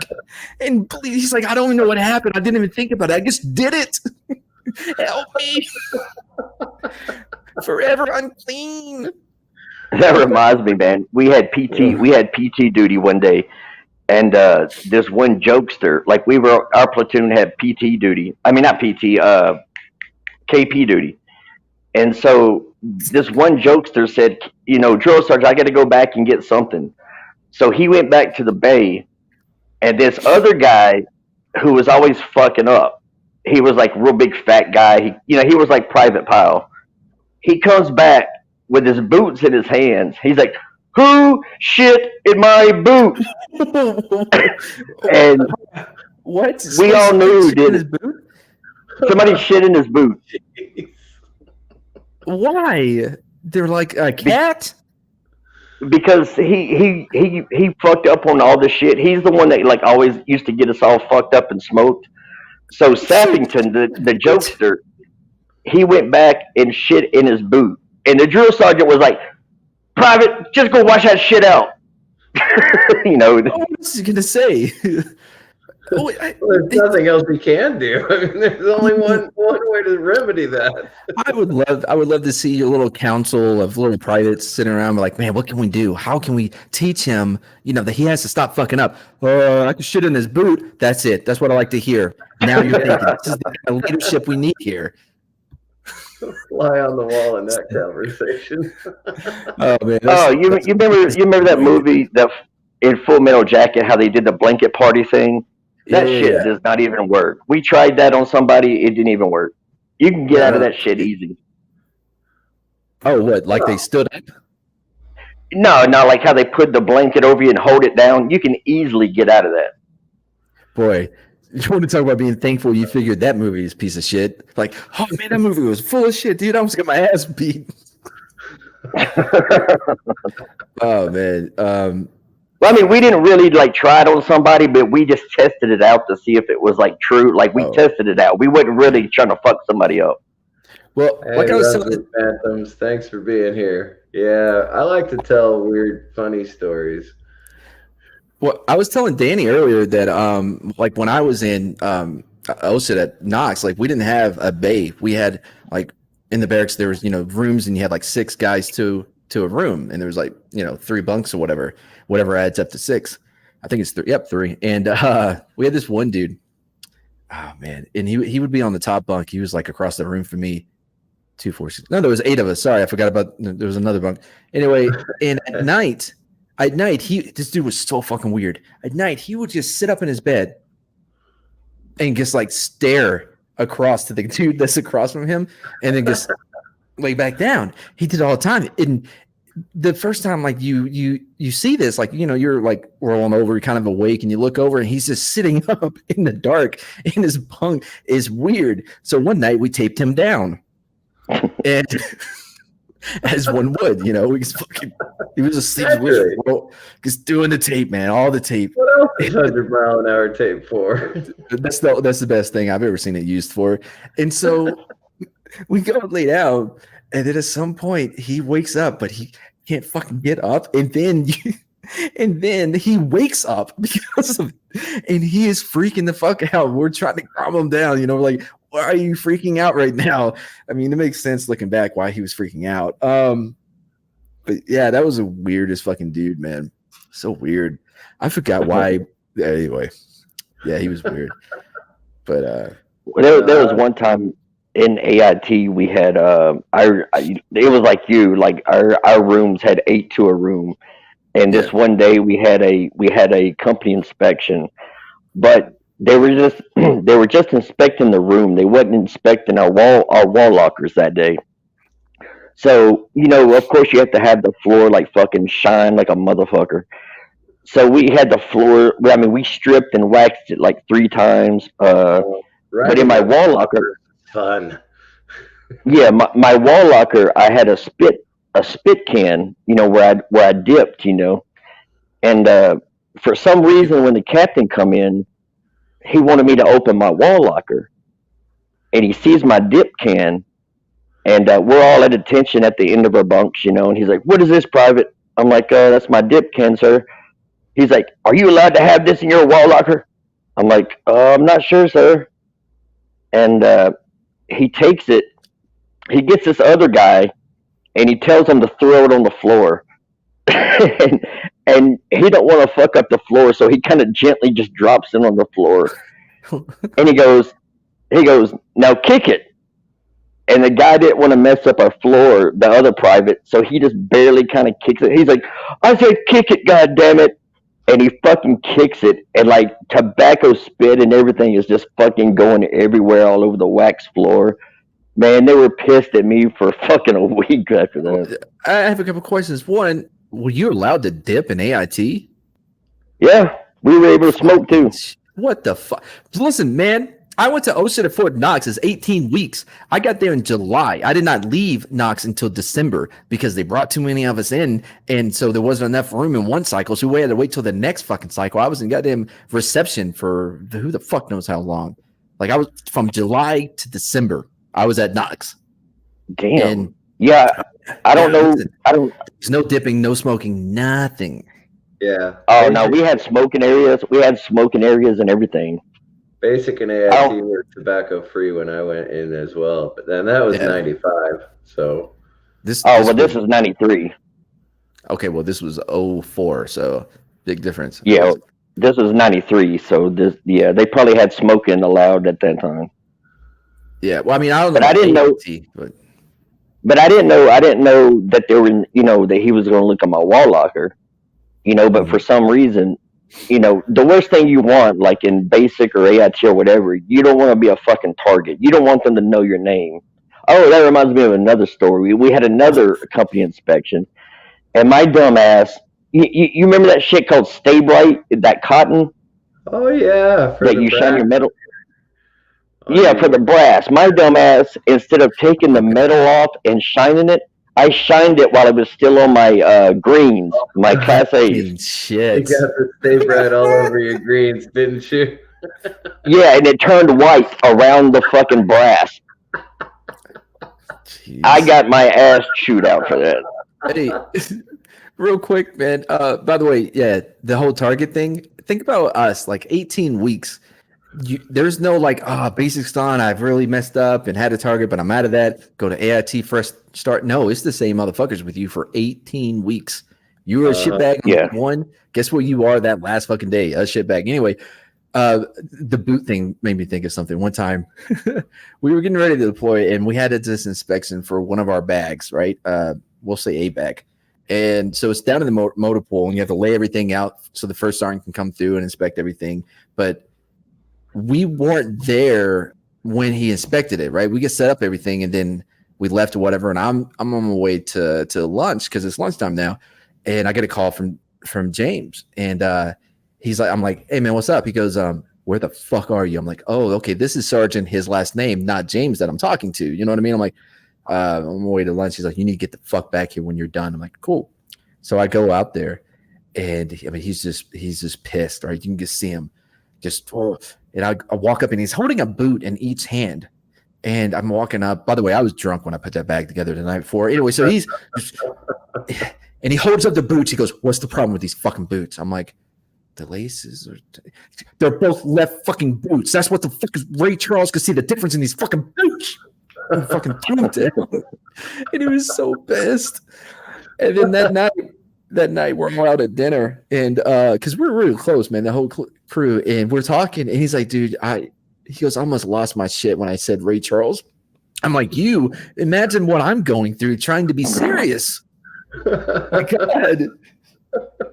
Yeah, we fucked up a lot. I was horrible. I'm not gonna lie. I was a horrible soldier in garrison. Horrible. Great in the field, great deployed, horrible in garrison. Too much freedom. Too much freedom for this guy. Yeah, I've known a lot of guys like that. We went out on a field exercise one time. I want to be gone for 4 weeks, and one of the soldiers didn't bring any undershirts. So his BDU top was, Oh, that's you awesome. see all his chest hair coming out and everything. I was like, God, man, what the hell is wrong with you? Jeez. I don't know if y'all had these when you was in, but did y'all have those like little fucking brown tidy whities, but they were brown? Yeah, I had those. They were Or did they give y'all boxers? No, when I got to my I first haven't duty thought about station, Yeah, those Underwear. fucking issued underwear. things. Yeah, I think I did. Never would. I wear was them now. listening to Mad's fucking cock in the grass story. I was gonna ask you, Mad, What's up? that dude that blew himself up. The Mhm. dude that blew himself up. I mean, didn't he see that there was like nobody at that post? I didn't get a chance to ask him. I mean, I think you said that he just I- blew himself up, like Yeah. right there at the roadblock or something. Yeah, I'm yeah, at yeah. my mom's Check on house, so I 544. can't smoke inside. So keep telling stories, and I'll Yeah, be back in 7 minutes. yeah. No, listen, yeah. When he blew himself up, like, I don't know what he was thinking, but they were being hit all the time, and it was like Iraqi police or national police, one of them that were there anyways. I don't know why he did it. I Did you get a good look at the fucking cock? yeah. I've never seen a fucking blown off cock, so I can only imagine what that would have looked like. So it was kind of charcoal. Like, think about when you're grilling and you left like the wiener on too long, but not Oh long enough god. to solid black. You know what I mean? Like, kind of like that, man.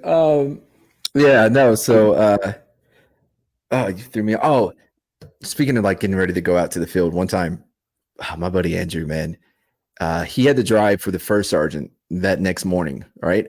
And about 2 a.m., he's like banging on my door, and I go and I open. I'm like, "What's up?" He's like, "Hey, man, let's go get we're doing shots, man. Come on." I'm like, "Bro, like you're supposed to be driving, first sergeant like in the morning." He's like, "No, I'll be fine. All right, I'm just gonna have 2 or 3 more, and I'll be fine." So that morning comes. By the way, it's like 5 o'clock. We're waking up, and he can't find his Kevlar, and he's running around. I mean, he's just like, "I can't find my Kevlar," right? And James is like, "Brandon, take him back to the barracks and try to find his fucking Kevlar," right? Couldn't find it. And it turned out it was in the Bradley. So he's now him and Brandon are back at the motor pool, and he's walking around. The plan was that we were until the first sergeant, Andrew's sick. We're going to have somebody else drive, and, we'll take care of him until we can get him sober on the way out to the field, and we'll deal with him internally within the crew, that did not happen because Andrew goes up to the first sergeant drunk as shit. He's like, "Hey, man, have you seen my Kevlar?" Oh damn. Yeah, he was not happy. It was a very long So time he for was him still out there. drunk from that night? Yeah. Yeah, he was drunk. That happens, but not normally like when you're supposed to be driving. Like, it's weird, when you're in a PT formation and you don't smell alcohol. Like, that's when you should be concerned, Yeah, because we used to get drunk before PT4 because we had the PX like right by our fucking company. So we would go over there and drink a fucking pitcher of Mickey's, and motherfuckers would be in line like swaying back and forth and shit. Yeah, man, that's when it's a good night. Like, you see that sway, they're like, "Oh, these guys had fun last night. Let's fucking run." Oh Yeah, god, they like Monday, like in AIT, man. Monday mornings, man, they always made us run because they knew we were partying all weekend. So man, people would drop out left and fucking right. You could smell the alcohol in the air, and man, it was rough. again, we had different experiences. I didn't have an AIT. I was an OSIT, so it was 18 weeks, same fuckers. Man, look, one time, we were getting ready to come out of the field at Fort Knox or whatever, and our drill sergeant, a couple other drill sergeants are talking, and we could overhear them, and one of them was like, as far as these guys go, like, they're not that bad. I mean, they're horrible fucking pieces of shit, but comparatively to the privates we've had, they've been really good. One was like, "Yeah, they've been pretty good, yeah." And he's like, "I'm thinking about taking my guys, let them go see a movie." And he's like, "Oh, that's a good idea. I mean, well, you can let them eat popcorn and stuff." And he was like, "Well, they get to eat whatever they want in the chow hall, so yeah, we'll let them have whatever." And so they came and asked us if we wanted to go see a movie. I remember what was playing. It was Alien versus Predator, right? And we're sitting there and we're like, "Okay, this is obviously a trap. Like, they're gonna do something fucked up." And then someone using reason was like, "Well, listen, guys, we've been fucked up before. We're gonna be fucked up again. But if this turns out to be real, isn't it worth the chance?" Yeah. Makes sense. Oh yeah, all right, let's do it. So we had to make sure that we were, in our best BDUs, we were clean, boots shined up because I was still in BDUs and black boots. Then and boots are shine like a motherfucker, right? So we march and we get to the movie theater, right? And we thought we were about to go, line by line in, but then he had us doing an about face because on the opposite side of the street from the movie theater is a PT pit. It's where it's sawdust. There's a big thing of sawdust with like a cover, like a tin cover over it, right? So that the rain. Yeah. he marches us over there, and we do up down goes for the entire length of the movie. Oh, I don't know man. if you've ever had to do PT in a sawdust pit, but it gets everywhere. It gets into your nose, into your mouth. When you get back, you empty a boot, and it's just filled with and just Yeah. the entire time. And he's yelling at us. He's like, "Yeah, this is my fucking movie, starring up, co-starring And down." it fucked your best shit up. Yep. I got a similar story. Well, like in boot, like after you, even if you don't even use your fucking rifle, they make you spend like 3 hours cleaning that motherfucker, right? Mhm. Well, no, I forgot. Only if you like fired it, they'll make you clean it. But I remember, we had to take our rifle. I forgot what training it was, but we had to take a rifle, but we weren't gonna fire it that day. So everybody was like happy that we didn't have to spend hours cleaning that motherfucker afterwards. But somebody fucked up and got us all in trouble. So there was a As sand they do. pit. Yeah, there was a sand pit. It was probably about 50 yards long. We had to low crawl with our rifle across that motherfucker, like 10 back and forth, sand getting all up in your fucking sleeves, sand getting all in the rifle. Man, it was awful. I don't know. I think I prefer sand to sawdust. I'll be honest. That sawdust, I don't know who came up with that idea, but that's like maniacal, Oh, sawdust? Shit, man. Yeah, that'll scratch you up real good. Yeah. Hey, Anzo, listen, man, I'm cool if you're in here, but if you mention you having that Xbox Series X one time, like, I'm modding, so I got my eye on you.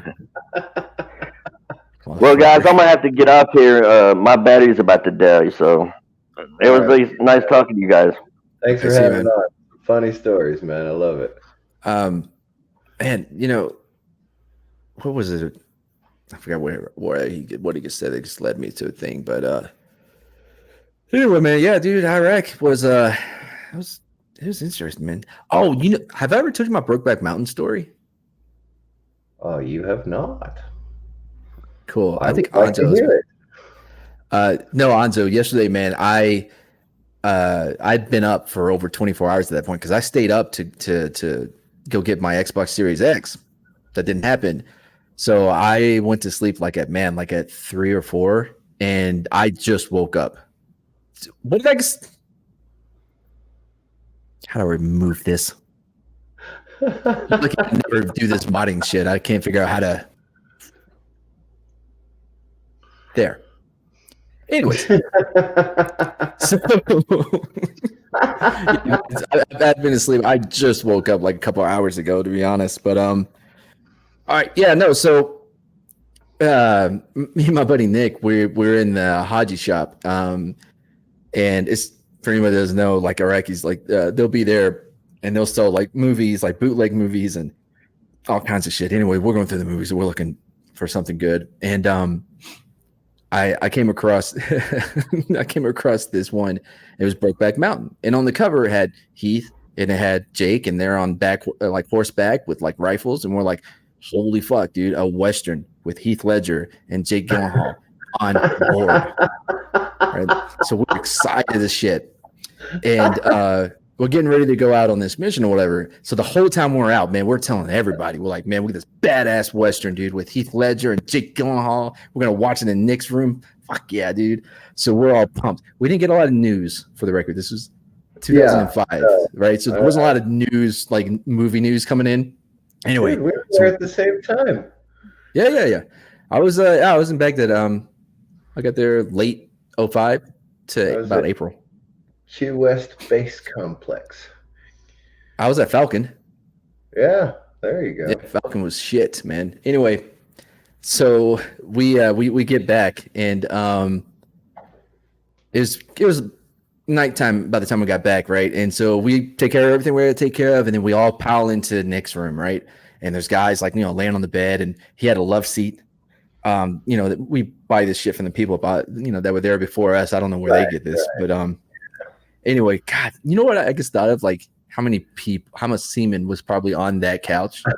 Now you think of that? First time ever I've thought about it, I'm like, oh man, you know what they probably did on that thing? Just constantly. Anyway, just one unit fill another. So we're sitting there, And like, there's like four of us on this love seat, right? So we're like right next to each other, which is it's fine. You know what I mean? It doesn't bother us a bit. We're always like on top of each other. There is no privacy. So the movie starts, and again, it's a bootleg. So like when the scene is really dark, you can't see anything.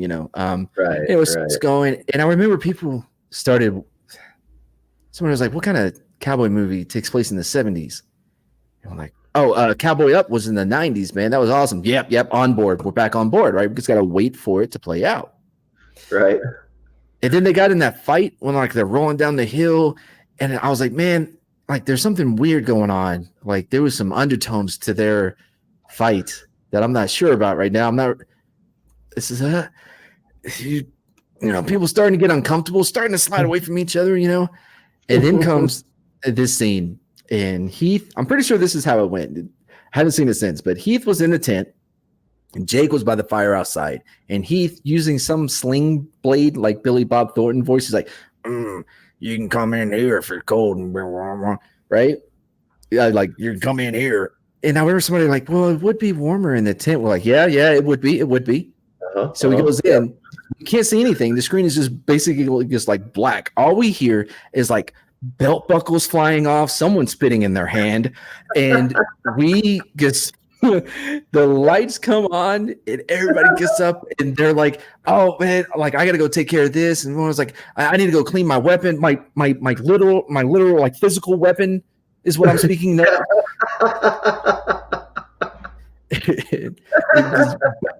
We couldn't look at each other like in the eye for very long for like 3-4 days after that because everybody's like, "Hey, how's it going?" It's like passing each other, man. Hey, Fenrir Fire, thanks for being here, man. Just telling funny war stories. Oh my goodness. Yeah. Oh, dude. Oh, Look. Q West was it was interesting. We built the fuel system there in 2005. So we got there in December of 2004. Mm-hmm. We left in December of 2005. But that first few months, we actually built the fuel system. Here's the thing, though. The Seabees had come in and built the berms, right? Yeah. They dug down. Yeah. They dug down and put the berms up. And it's on the Shamar Plain. Oh, now, the Shamar Plain. A lot of people don't know about this, but they actually do get monsoons in Iraq.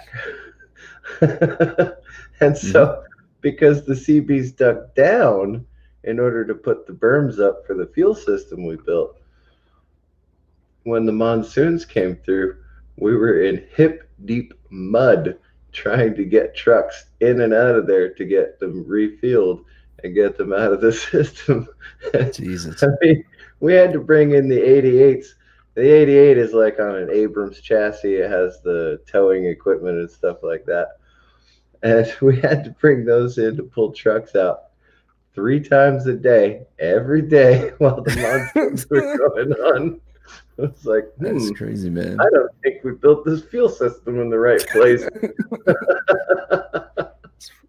Did I tell you about when we got denied food at the chow hall? What? Look, let me tell you, our chow hall was only open twice a day, right? Like, that's it. And if you didn't make it there, you just, didn't have it. Like, that's why we were always so excited, like, when we had detainees to drop off at the Biff on Prosperity or whatever, because there was a 24-hour chow hall there. So we're like, fuck yeah, dude. We're on our way to go eat. Anyway, because we were out at night, like, a lot. But, so we were being hit a lot by mortars, right? And we figured out, like, the area. And so Sergeant B, we'll call him, myself, and a few others, we go out. And this was in the raining season, and so we're just laying in mud. We were expecting them that day. We had QRF nearby, but we were expecting them like that day. They didn't come until like the next day, like late afternoon or whatever. And so we did what we do. And when we get back, we're doing the debrief or whatever with our first sergeant commander and talking about how it all went down. And hey, good job. And they're like, hey, make sure you go, grab food or whatever before they close down. We're like, on our way there now, right? Again, there wasn't a porta potty nearby the field we were in, and we didn't really want to make ourselves known. So you gotta piss on yourself sometimes. Hey, Barber. Well, And sometimes it's required. yeah. Trust me, we loaded up on peanut butter and stuff from the MREs. Like we weren't going anyway. So we are on our way to Chahog. It's just nasty, covered in shit, right? And by the way, we weren't that clean to begin with. Is that right? Right. So we get there, and what people don't understand about the cooks in the army is that they don't fucking cook. Yes, Barber, I see you, brother. What happens with them in Iraq, because they have contractors come in to cook, the cooks guard the chow hall from to search interpreters or whatever that have to come in there to eat, and to make sure that dirty soldiers don't go in. Because we get there and he just looks at us. There's some E4 and he's like, yeah, no, sorry. And Sergeant B is like, look, bro, we just got back from this shit. We haven't had time to go fucking take a shower or anything. We haven't eaten in 2 days. Will you please, thanks, brother. Will you please just like, come on, we're going to eat. He's like, I'll go grab my supervisor or whatever, right? So he's an E5 with us. He brings over this E7 cook. And this cook is just like, yeah, no, you're not doing it. No, fuck that. No. And Sergeant B tries to reason with him. He's not hearing it. And now he's like, you know what I mean? Like, this is his shot to get back at us because of something some fucking dude did to him one time before because he was a cook. You know what I mean? Right. So yeah, we're walking back to the barracks, whatever, and we're passing our Sergeant Major. Sergeant Major's like, hey, boys, how's it going? Hey, did y'all get some food? Well, like, and Sergeant Brown's like, Sergeant B is like, no, Sergeant Major, like, we couldn't eat. Why the fuck couldn't you eat?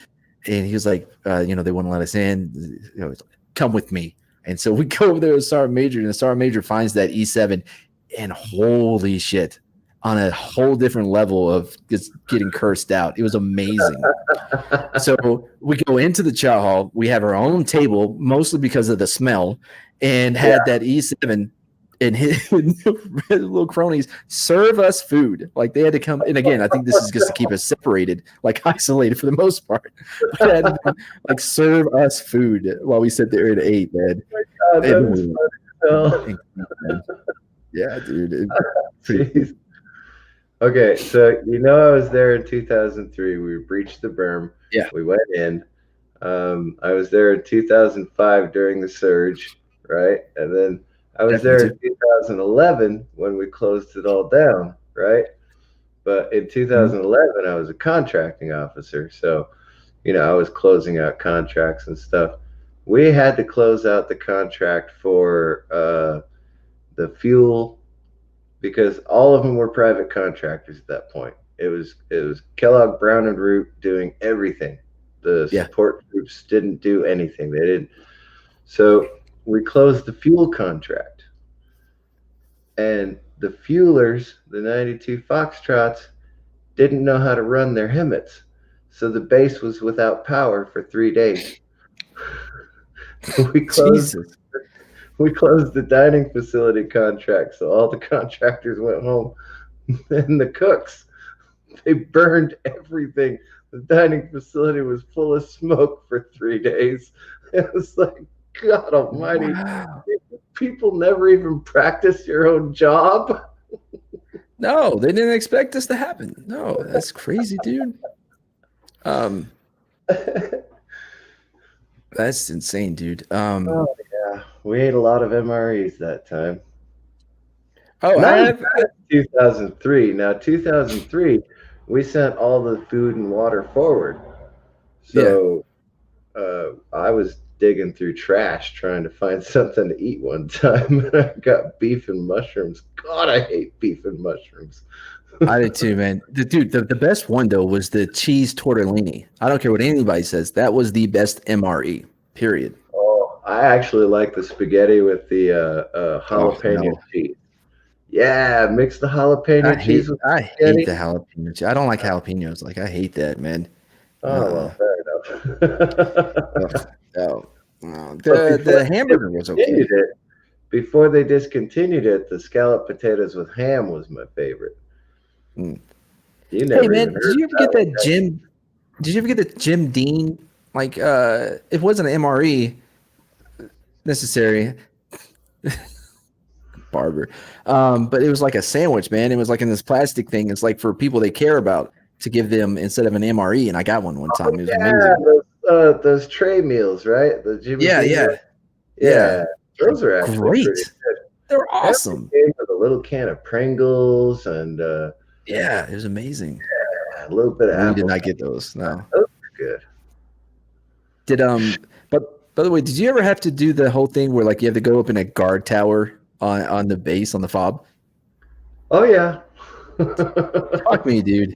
It's such bullshit, man. Like we're going out all the time, sometimes 2-3 days at a time, right? And here we are with on our block because everything was blocked, right? Like this platoon will do it for this long or whatever, and then sections, so that way that you have time scheduled for us to have a little, time off, right? By the way, it was Right. like a day, maybe two. So you can catch up on all the maintenance and all the other shit. You know what I mean? Maybe relax a little bit. No. Right. There's always a detail to do. So we show up at this the briefing or whatever for the towers, and we show up like what we show up like. None of us have our gear on. Like it's on the it's on the hood of the Humvee, and we're dirty and shit. We're bullshitting, smoking or whatever, and then we look over, and I guess it was the finance department's time to do it. I don't know who, but they came out and they're taking their eye vest out of the plastic as if they've never even put it on before. And they're sitting there having to adjust it, like having to adjust everybody's because again, they've never put it on. So they're having to like, well, what does this pouch do? That's for a grenade. You don't have those. Okay. What about this? Right. So they're having to put all this shit together right there. And we're just like, what the fuck is up with these people? We look like degenerates, though. Like we're just over there dirty. Like we're way past giving a fuck at this point. And the dude briefing us, he's trying to put over like how dangerous this is, right? Like we get it. There's a risk to what it is. You know what I mean? But let's not oversell it.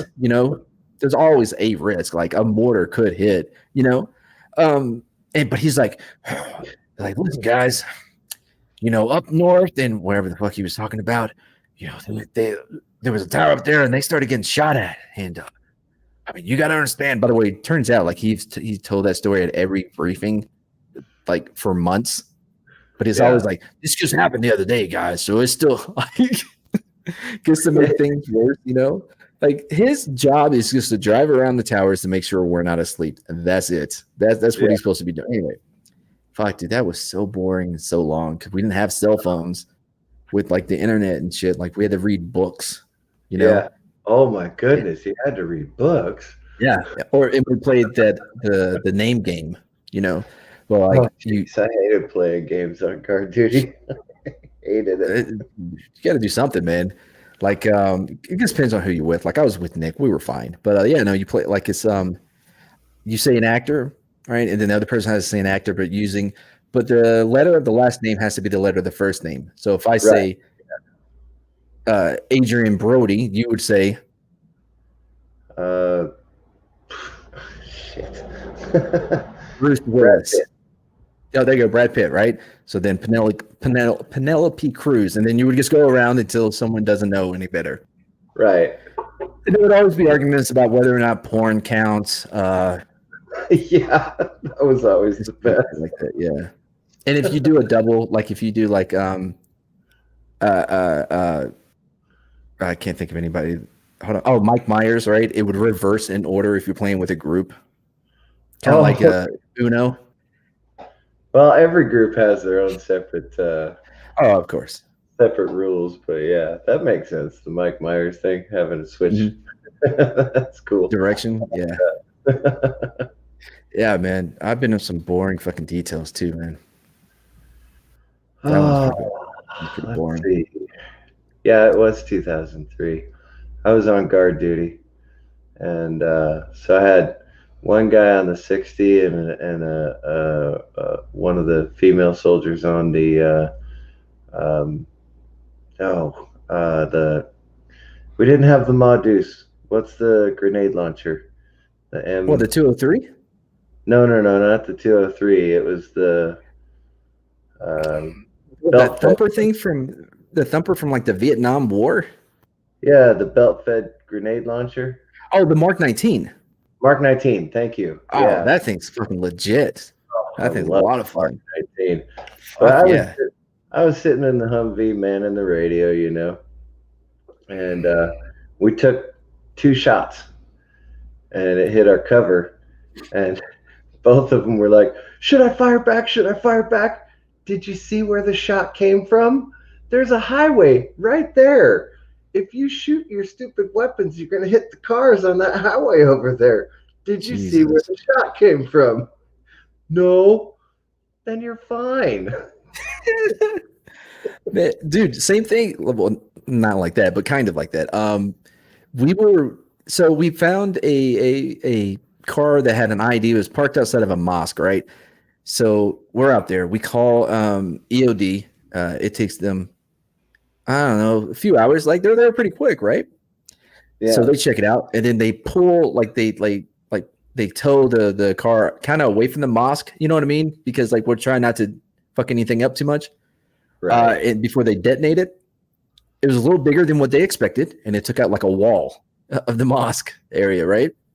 Jeez. So they're like, "Well, that's fucked up. All right, guys, we'll see y'all." And then they just leave because they did their job. Yeah, Not well, but they did it. that's their job.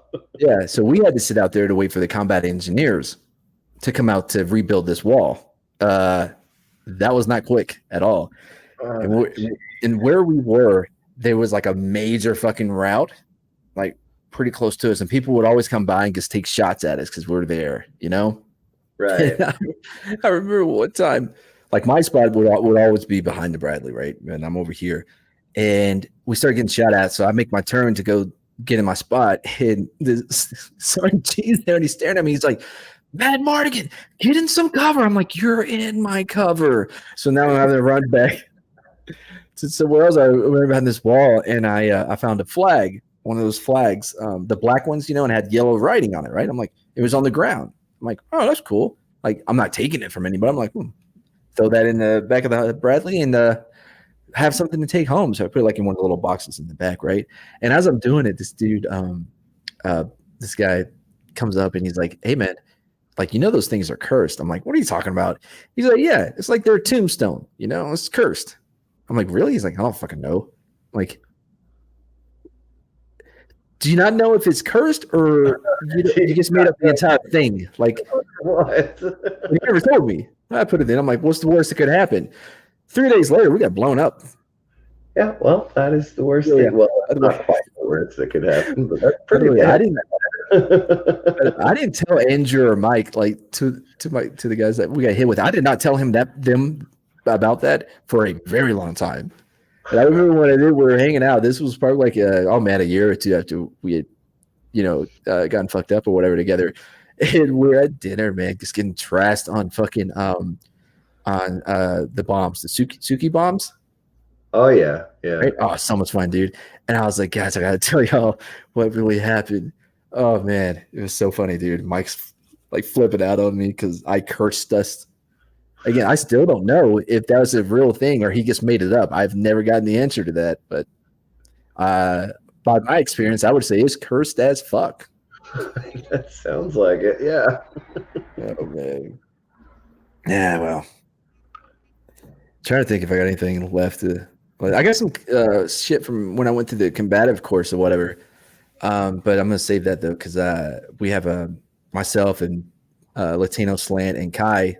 Latino Slant, by the way, is a black belt in BJJ. If you didn't know, and Kai, we were doing like this mix, not mix. I'm sorry, this martial arts stream. I think next Friday.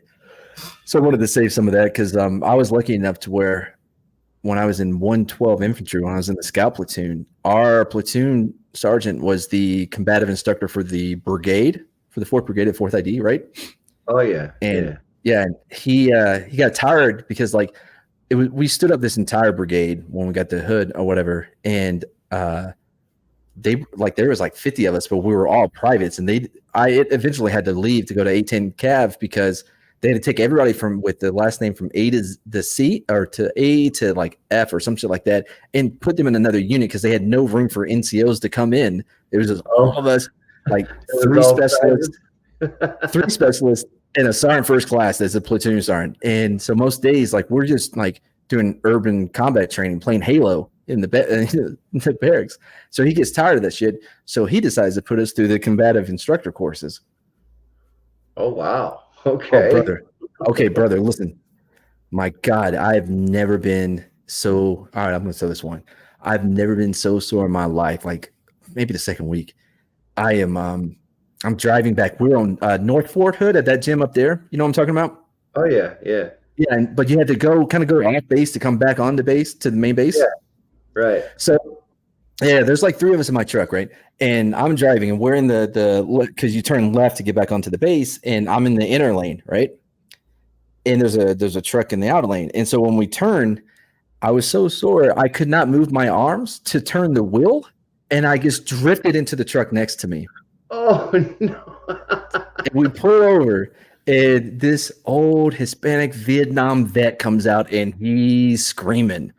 And I come out like this, and he's looking at me, and he's like, "Fuck!" And I just looked at him like, "I can't move my arms.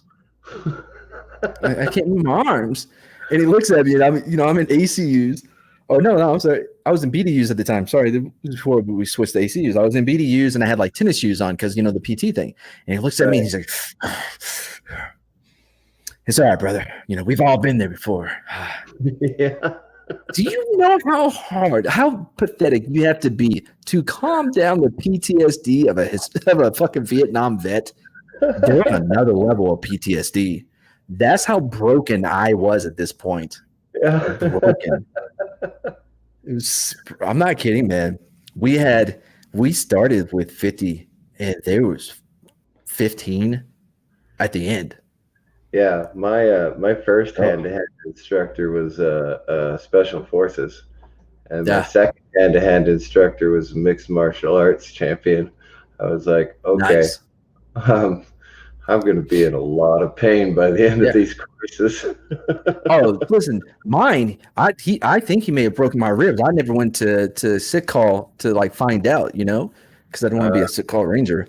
Yeah, because we were doing these takedowns from the rear. When you put your arms around their waist and then the foot up against the hill and then you spin. Yeah, the rear naked choke. No. It's a throw. It's a takedown. Okay. Right. Okay, So we're doing that. Okay. And somebody was like, "Hey, Sergeant, what happens if they break free?" He's like, "What happens if they break free?" Matt Mardigan, come here. It's always hard for me to switch my name like that. Matt Mardigan, come here. And so I get up. And he puts his arms around me, and he's like, "Okay, go ahead and break loose." And I did. And he just roundhouse kicks me in my ribs like fucking Jean-Claude Van Damme. Well, there you go. If he breaks loose, kick the shit out of him. All the air in my lungs, like air that may have been trapped there from when I was a toddler, all of it is out of my body. All the air. And I'm just on the ground. And he's like, "You're okay?" I'm like, "Get the go, Sergeant. G. And then he's like, "Any more questions?" I'm like, "Fuck no. No one has another question for the rest of the fucking course." No more questions. It's crazy, dude. Our warm-up, there would be an inner circle and an outer circle, and you would go for a minute doing, position changes and sweeps and stuff, but it's closed fist to the body, open palm, open hand to the face, right? Yeah, it still hurts. Dude, oh man, are you kidding? But 3 or 4 people, through this circle, and there's like 25, you're just laying on top of each other and like, is he coming by? Smack me in the face, make it look good. Spit in my mouth if you have to. Whatever. Just fucking make it like you're so burnt out, dude. That is our warm-up. Fuck that, dude. Dude, and at one point, I don't know why he did this. He put half of us on one side of the gym, the other half on the other part of the gym, and he goes, "Okay, last one standing wins." The fucking chaos. The first time somebody put me on half of a fucking a fucking hold, I'm like, I'm out. Because there's nothing to win from this. There's no prize. There's no a bike that you win or a trophy, a ribbon. Nothing. This is just he's sadistic. Thanks, boss. And I'm one- out. yeah, this giant dude, man. This dude, he was like 6'5", 6'6", and he had these two little guys. They're like 5'4" each. He had one of them in each arm, and he stands up because they're trying to do an arm bar, and he gets like this. I'm like, what the fuck is happening? He just starts shaking them off. It was insane. I had no idea who even won. I don't know if there was a winner, but in war, no one wins. Yeah, well, that's fair. That's where we ended. Oh, jeez. All right, Mad. Man, that was a lot of fun. Thank you, guys. We've been on for 2 hours, so I'm going to Yeah, I call thought it. that was. I had a lot of fun telling the war stories with you guys. It was fun. I did too, man. It was good. Have a great one, guys. I guess. Don't forget to get your free donuts and coffee. Yep, on it.